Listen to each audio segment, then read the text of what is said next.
خدا کی تلاش۔ میں ایک درویش کی کٹیا میں اس سے پوچھ رہا تھا کہ بابا، خدا کو پانے کا آسان طریقہ کیا ہے؟ کیونکہ میں نے کتابوں میں پڑھا ہے پہلے لوگ اپنی آدھی سے زیادہ زندگی اللہ عز و جل کو پانے کے لیے دنیا سے کٹ جاتے تھے، جنگل نشیں ہو جایا کرتے تھے، خود پر دنیا کی نعمتوں کے دروازے بند کر لیا کرتے تھے۔ درویش یہ سن کر فرمانے لگے، بیٹا، وہ کیا چیز ہے جو واقعی صرف تمہاری ہے؟ میں نے عرض کی، حضور سب کچھ اللہ کریم کی امانت ہے، میرا تو کچھ بھی نہیں۔ یہ جان، یہ صحت، یہ مال، یہ عزت سبھی پہ اللہ کا اختیار ہے، میرا تو کچھ بھی نہیں ہے۔ وہ مسکراتے ہوئے فرمانے لگے، نہیں بیٹا، تم نے جو کچھ کہا ٹھیک ہے، مگر ایک چیز ہے جو صرف تمہارے اختیار میں ہے، وہی قیمتی متاع ہے انسان کے پاس جس کی قربانی اللہ کو بے حد پسند ہے۔ میں عقل کے گھوڑے دوڑاتا رہا، تمام باتوں کو بار بار دماغ میں دہراتا رہا، لیکن کچھ پلے نہیں پڑا۔ بڑے ادب سے اس درویش کے قدموں کو دباتے ہوئے عرض کرنے لگا، بابا، میں بہت کم فہم ہوں، ان کتابوں کو میں پڑھ تو لیتا ہوں لیکن شاید سمجھنے سے قاصر ہوں۔ آپ ہی بتا دیجئے نا کہ آخر وہ ایسی کیا چیز ہے جس کی مجھے خبر نہیں اور اس کی قربانی اللہ کریم کو بے حد پسند ہے۔ اس درویش نے اپنے قدموں کو سمیٹا اور چار زانوں بیٹھ گئے، میری جانب بڑے غور سے دیکھا اور ایک جذب کی کیفیت میں فرمانے لگے، بیٹا، جانتے ہو انسان اشرف المخلوقات کیوں ہے؟ میں نے ادب سے عرض کی، حضور آپ ہی ارشاد فرمائیں۔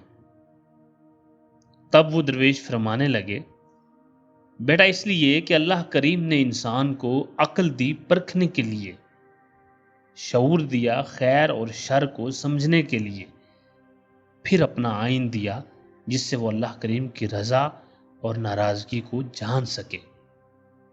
لیکن اس انسان کو اللہ کریم نے پابند نہیں کیا، بلکہ اس انسان کو اختیار دیا کہ چاہے تو دنیا کی زندگی میں خیر کا رستہ اپنائے، چاہے تو شر کے رستے پر چلے، چاہے تو آخرت کی تیاری میں مشغول رہے، چاہے تو دنیا کی رنگینیوں میں خود کو گما لے۔ بیٹا، یہی اختیار، یہی چاہت، یہی خواہش انسان کی سب سے بڑی متاع ہے۔ تم نے مجھ سے پوچھا ہے کہ اللہ کریم کو پانے کا آسان طریقہ کیا ہے، تو بس اپنی یہی چاہت، اپنا اختیار، اپنی خواہش کو اللہ کریم کے سپرد کر دے، تجھے خدا مل جائے گا۔ تجھے کبھی جنگلوں کا رخ نہیں کرنا پڑے گا، تجھے کبھی صحراؤں کی خاک نہیں چھاننی پڑے گی، تجھے خدا کو ڈھونڈنے کے لیے پہاڑوں پر بھی جانے کی ضرورت پیش نہیں آئے گی، کیونکہ وہ تو تیری شہ رگ سے بھی زیادہ قریب ہے۔ ہاں، البتہ یہ ہو سکتا ہے کہ جب تو خدا کو پا لے تو تیرے اندر کی تپش اس قدر بڑھ جائے کہ تجھے انسانوں کی بھیڑ سے ڈر لگنے لگے، یا تجھے لگے کہ تیرے وجود کی آتش اس بھیڑ سے سرد پڑنے لگی ہے۔ تب جنگل، پہاڑ، دریا سبھی تیرے منتظر ہوں گے، تو جہاں بھی ہوگا خدا سے بات کر لے گا۔ اور بیٹا، یہ آسان رستہ نہیں بلکہ بہت کٹھن راہ ہے۔ اس راہ پر چلنا ہر ایک کے بس کی بات بھی نہیں۔ اس راہ پہ چلنے والوں کو اپنے نفس سے لڑنا پڑتا ہے، اپنے من سے لڑنا پڑتا ہے۔ اپنی چاہت کو قربان کرنا بچوں کا کھیل نہیں۔ پہلے سوچ لے، تجھے اپنی ذات کے بت کو مسمار کرنا پڑے گا۔ انا کے جام کو بہانا ہوگا، گالی بکنے والے سے خندہ پیشانی سے ملنا پڑے گا، تہمت لگانے والے سے ہنس کر ملنا ہوگا، نرم بستر کو طلاق دینی پڑے گی، طرح طرح کے پکوانوں سے نظر موڑ کر سوکھی روٹی پہ قناعت کی عادت ڈالنا ہوگی، انسانوں سے محبت کرنا ہوگی، صرف محبت۔ اپنے وجود میں موجود نفرت، غصے، حسد کے آتش کدے پر ندامت کا پانی ڈالنا ہوگا۔ جو کچھ بھی تیرے پاس ہے وہ سب خدا کا ہے، تو صرف اس کا امین ہے۔ تو جب تجھ سے واپسی کا تقاضا ہو تو یہ مت کہنا کہ میرا تھا، میں نے دیا، بلکہ ہمیشہ یہی کہنا کہ جس کا تھا اسی کو لوٹا دیا۔ مصیبت کے وقت واویلا نہ کرنا، بلکہ صبر کرنا کہ وہ صابروں کو پسند کرتا ہے۔ ہر لمحہ اپنے عمل پر نظر رکھنی پڑے گی، اپنا احتساب کرنا پڑے گا کہ تیرا عمل تیری مرضی کے مطابق ہے یا اللہ کریم کی مرضی کے مطابق۔ تو وہ کر رہا ہے جو تیری چاہت ہے یا وہ کر رہا ہے جو اللہ کریم کی چاہت ہے۔ کبھی تیری چاہت ہوگی کہ نرم و گرم بستر سے خود کو جدا نہ کرے، لیکن تبھی اللہ کی چاہت ہوگی کہ تو بستر کو چھوڑ کے اس کی بارگاہ میں حاضر ہو۔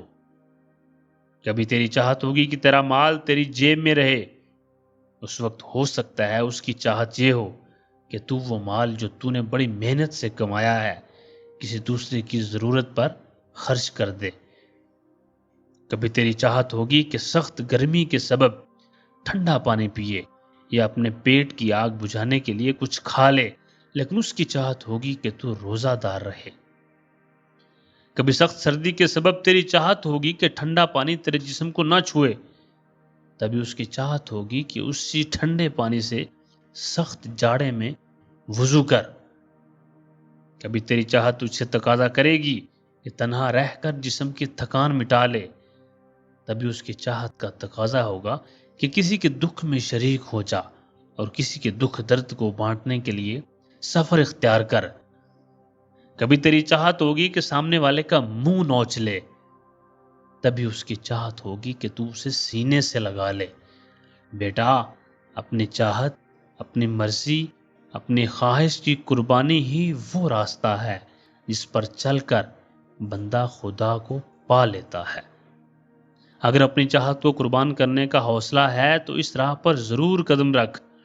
وہ کسی کی کوشش کو ضائع نہیں کرتا، لیکن یہ بھی یاد رکھنا کہ معرفت کی منزل کو پانے کا سفر اس قدر دشوار ہے کہ ہزاروں مسافر اس راہ پر چلتے ہیں، لیکن سفر شروع ہونے کے بعد اس کی تکالیف پر صبر چند ایک ہی کر پاتے ہیں، اور وہ بھی آدھی منزل ہی سر کر پاتے ہیں۔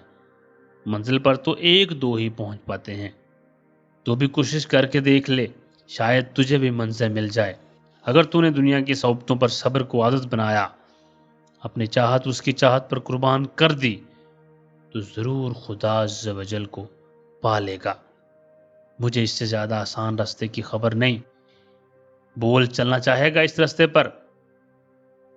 درویش نے مسکراتے ہوئے میری جانب دیکھا۔ میں نے زیر لب بے اختیار کہا کہ ضرور کوشش کروں گا، اگر اللہ کریم کا فضل مجھ جیسے گنہگار پر بھی ہوا تو انشاءاللہ۔